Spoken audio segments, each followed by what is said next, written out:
Hello' everyone, আজি মই বনাব লৈছোঁ এগলেছ কাপ কেক। তাৰ বাবে লৈছোঁ 2 কাপ ময়দা, 1 কাপতকৈ অকণমান কম চেনি লৈছোঁ, চেনিৰ গুড়ি। সেইখিনি ভালকৈ মই এতিয়া মিক্স কৰি লৈছোঁ। মিক্স কৰি লৈ ইয়াত দিছোঁ মই আধা চামুচ বেকিং পাউডাৰ, অকণমান নিমখো এড কৰিছিলোঁ, যিটো আপোনালোকক দেখাবলৈ পাহৰি থাকিলোঁ। এতিয়া গোটেইখিনি ভালকৈ মিক্স কৰি লৈ তাত আধা কাপ দিছোঁ ৰিফাইন অইল। তাৰপিছত এইখিনি মিক্স কৰি লৈ আধা কাপ দিছোঁ গাখীৰ। এতিয়া মই এই গোটেইখিনি ভালকৈ মিক্স কৰাই ল'ম। গোটেইখিনি ভালকৈ মিক্স কৰা হোৱাৰ পিছত মই প্ৰয়োজন অনুসৰি অকণকৈ পানী এড কৰিছোঁ।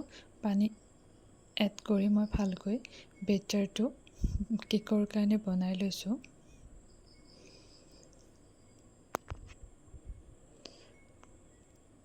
কেকৰ কাৰণে বেটাৰখিনি ভালকৈ বনাব লাগিব, ভালকৈ লাৰিব লাগিব। যেতিয়ালৈকে কেকৰ বেটাৰখিনি এনেকৈ এডাল আঁচোঠাৰ নিচিনা নহয়, তেতিয়ালৈকে ঘুটি থাকিব লাগিব। এতিয়া মোৰ এয়া বেটাৰখিনি ৰেডি হৈ গ'ল। এইখিনি এতিয়া মই ঢাকোন মাৰি ৰাখিছোঁ। ৰাখি এইফালে মই কেৰাহীত গৰম কৰিছোঁ। কেৰাহী গৰম কৰিবৰ কাৰণে কেৰাহী পাতি লৈছোঁ। তাত মই ষ্টেণ্ড এডাল দিছোঁ। দি অলপ সময়ৰ কাৰণে কেৰাহীটো ঢাকোন মাৰি থৈ দিম, যিহেতু মই কেৰাহীত বনাইছোঁ, কোনো অ'ভেন ইউজ কৰা নাই। এইফালে এতিয়া বেটাৰখিনি আকৌ এবাৰ লাৰিছোঁ। লাৰি মই ডিছপ'জেল কাপত ভৰাইছোঁ। প্ৰায় মই 4টা ডিছপ'জেল কাপত ভৰাই অকণমান লৰাই দিছোঁ, যাতে তাত থকা এইখিনি ওলাই যাব পাৰে। এতিয়া মই গোটেইখিনি বহাই কেৰাহীৰ ঢাকোনখন লগাই দিছোঁ। মই কেৰাহীৰ তলত কোনো ধৰণৰ নিমখ বা বালি ইউজ কৰা নাই। ডাইৰেক্ট মই বহাই দিছোঁ কেৰাহীত।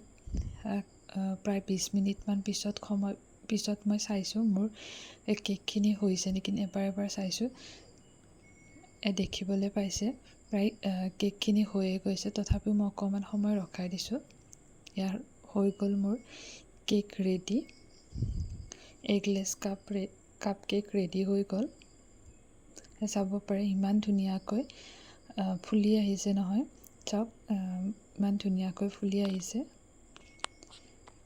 এয়া হৈ গ'ল।